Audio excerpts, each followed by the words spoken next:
O Brasil é um país de dimensões continentais, com mais de 8,5 milhões de quilômetros quadrados, sendo o quinto maior país do mundo.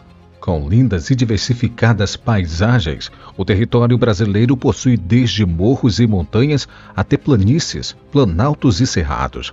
A economia conta com a exploração principalmente de produtos ligados ao setor de agricultura, pecuária e mineração. Além disso, o país é o terceiro maior produtor de carne bovina, líder na exportação de açúcar e etanol, é um produtor mundial de café. O setor de energia do Brasil é predominantemente renovável, sendo a matriz hídrica a principal fonte.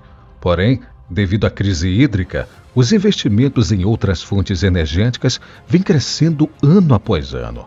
Uma das iniciativas mais robustas é a construção da maior rede de gás natural da América Latina.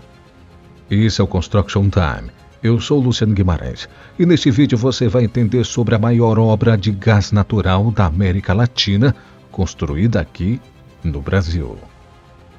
O Gás Natural Açu, GNA, é uma joint venture entre a Promo Logística, Siemens e SPIC, dedicada ao desenvolvimento de projetos de energia e gás.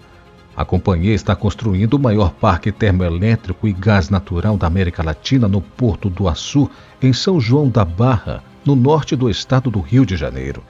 Esta posição geográfica é de suma importância para a indústria petrolífera, pela proximidade com as bacias de Campos e do Espírito Santo.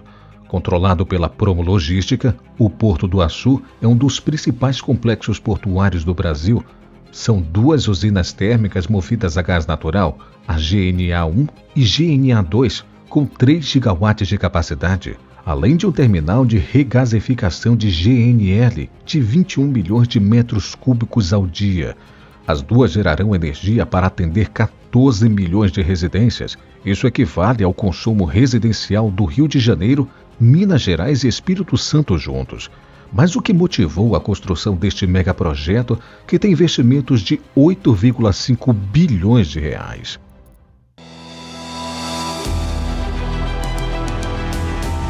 A construção da maior obra de gás natural da América Latina surgiu como parte da estratégia do governo para tentar garantir o abastecimento de energia elétrica diante da crise hídrica do país. O assunto não é novidade e, ao longo dos últimos 20 anos, o Brasil vem enfrentando episódios críticos no setor de energia. Quem não se lembra do apagão de 2021 e da crise hídrica de 2014? Com o aumento do consumo, as fontes de energia estão cada vez mais sobrecarregadas. Para se ter uma ideia, em 2021, os reservatórios do Sudoeste e Centro-Oeste, considerados a caixa d'água do país, operaram com apenas 18% da capacidade. Segundo o Operador Nacional do Sistema Elétrico, ONS, o país precisa aumentar a geração de energia em quase 50 megawatts para não haver racionamento. Com isso, a usina GNA tem sido considerada a tábua da salvação do setor de energia brasileiro. Trata-se da união de empresas sólidas neste segmento. A BP é a fornecedora exclusiva do gás natural liquefeito, GNL, do projeto. A Siemens é responsável pela construção das térmicas, fornecimento de turbinas a gás e a vapor e caldeiras de resfriamento, além da operação de manutenção das usinas. Já a SPIC Brasil atua na estratégia. Mas para entender melhor a importância deste megaprojeto, que tal saber primeiro de onde vem o gás natural e como ele é extraído?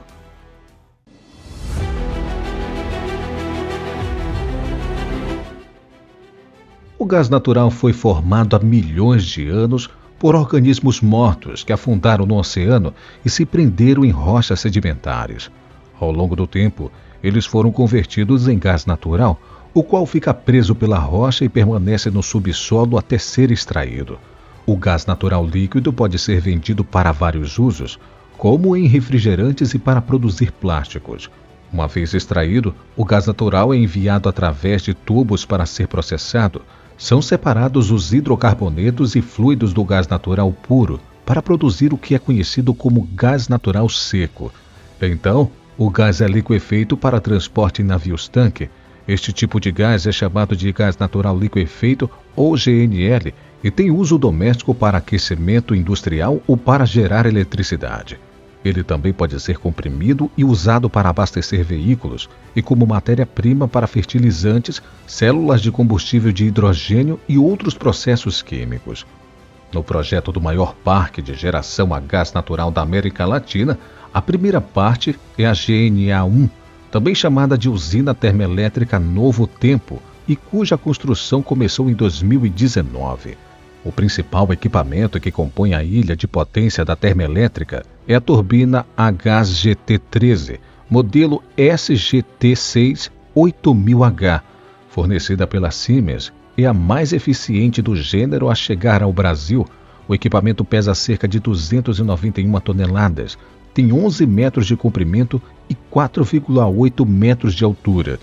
A capacidade é de 1,3 gigawatts, suficiente para fornecer energia a 6 milhões de residências. Em maio de 2019, a turbina veio do porto da Antuérpia, na Bélgica, diretamente para o Porto do Açu, no Brasil, inaugurando uma nova rota entre os dois países. Ao todo, a ilha de potência da UTE-GNA1 tem 3 turbinas a gás SGT6 8000H, uma turbina a vapor, além de 3 geradores de recuperação de calor e sistemas de instrumentação e controle. As turbinas a gás funcionam exclusivamente com gás natural e o vapor extraído da turbina a vapor é condensado utilizando torre de resfriamento com a água do mar. Outra parte importante que integra a GNA1 é o navio BW Magna, que veio de Okpo, na Coreia do Sul. Em janeiro de 2019, ele saiu do seu país de origem para uma longa jornada e chegou em Singapura em agosto do mesmo ano, onde passou por modificações e foi pintado de azul para minimizar o reflexo da luz natural, que é prejudicial às tartarugas marinhas. Em junho de 2020, a embarcação atracou no terminal do Porto do Açu, tendo navegado 20 mil quilômetros, o equivalente a meia volta ao mundo.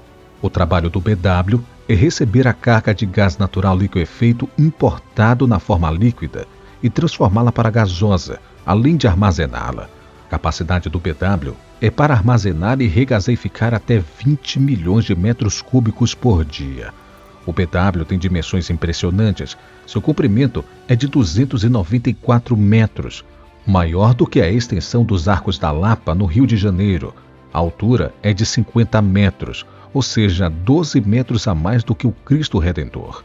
E o peso é de 120 mil toneladas, ou a soma de 600 baleias azuis. Em janeiro de 2021, a GNA1 recebeu a primeira carga de GNL, que envolveu 140 mil metros cúbicos de gás líquido. O fornecimento foi feito pelo navio gazeiro Camry Emerald, da BP, em uma operação que durou cerca de 5 dias. Mas como funciona o processo de transformação do gás na prática? A GNA1 recebe o gás natural importado na forma líquida, ou seja, ela é um terminal de gás liquefeito que está acoplado a um pier. No pier fica uma unidade flutuante de armazenamento e regasificação. Na unidade flutuante se atraca o navio gazeiro contendo o gás natural líquido que é convertido em gás, alimentando uma usina termoelétrica. Esse sistema é composto por diversos esquetes com finalidade de filtragem, aquecimento, regulagem de pressão e a medição do gás natural processado nas instalações da GNA1. Após ser filtrado, o gás passa por um sistema de pré-aquecimento, porque esse gás natural é expandido depois de uma estação de regulagem de pressão. A GNA1 foi inaugurada em 30 de setembro de 2021. Bento Albuquerque, que ocupava o cargo de ministro de Minas e Energia na ocasião, afirmou que, abre aspas, o projeto está sendo essencial nesse momento, em que o país passa pela maior escassez hídrica da sua história. Fecha aspas. A energia gerada pela usina é conectada ao Sistema Interligado Nacional por meio de uma linha de transmissão de 345 kV, com 52 km de extensão, que fica na subestação de Campos dos Goitacazes.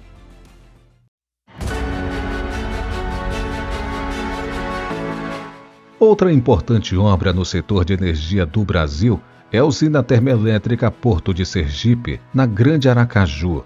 A potência instalada da usina nordestina é de 1,5 gigawatts, ligeiramente maior do que 1,3 gigawatts da GNA1.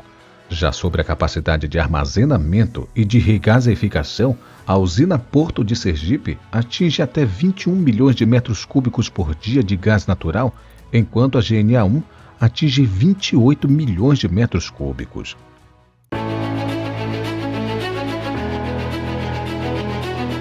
Agricultores familiares de São João da Barra temem os impactos da instalação do empreendimento. Eles relatam que a linha de transmissão de energia estão sendo instalados dentro de suas terras. Os moradores locais dizem que representantes do projeto entraram com processo para atuar na região. Um agricultor que não quis se identificar declarou, abre aspas, o poder público deixa eles fazerem o que bem entendem com nossas terras. Alguns são indenizados e outros não. Fecha aspas. Além disso, há as questões de gases do efeito estufa. Quando usado para a eletricidade, o gás natural emite metade do carbono do carvão. Apesar disso, o gás natural é uma fonte de CO2, sendo um potente gás de efeito estufa.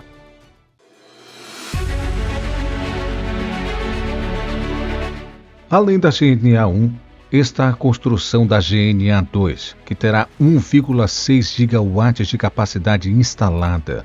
Atualmente, esta segunda parte do projeto está 85% executada e a previsão do início de operação comercial é para janeiro de 2025. A GNA2 também será composta por 3 turbinas a gás e uma turbina a vapor, todas fornecidas pela Siemens. Com 3 gigawatts de energia assegurados em contratos e 3,4 gigawatts adicionais de expansão licenciada, através do projeto GNA3 e GNA4, o complexo terá ao total 6,4 gigawatts. A expansão do complexo contemplará ainda gasodutos terrestres e uma unidade de processamento de gás natural, UPGN.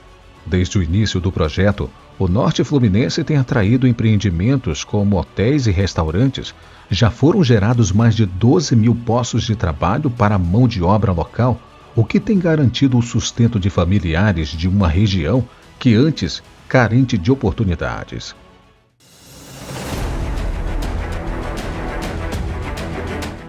A construção do maior parque termoelétrico de gás natural da América Latina representa um marco estratégico na região energética do Brasil. Mesmo com o uso de uma fonte de energia poluente, a obra trará muita segurança para o setor e poderá evitar novos racionamentos devido à sobrecarga das hidrelétricas. E você? Acha que o Brasil deve investir em mais empreendimentos de GNL para suprir a crescente demanda do mercado interno? Deixe aqui nos comentários a sua opinião sobre este tema. Também deixe o seu like se você gostou deste vídeo, se inscreva aqui no canal se você ainda não é inscrito e assista ao outro nosso vídeo que está aparecendo na sua tela, caso fique aqui ainda no YouTube. Eu vou ficando por aqui e até o próximo vídeo.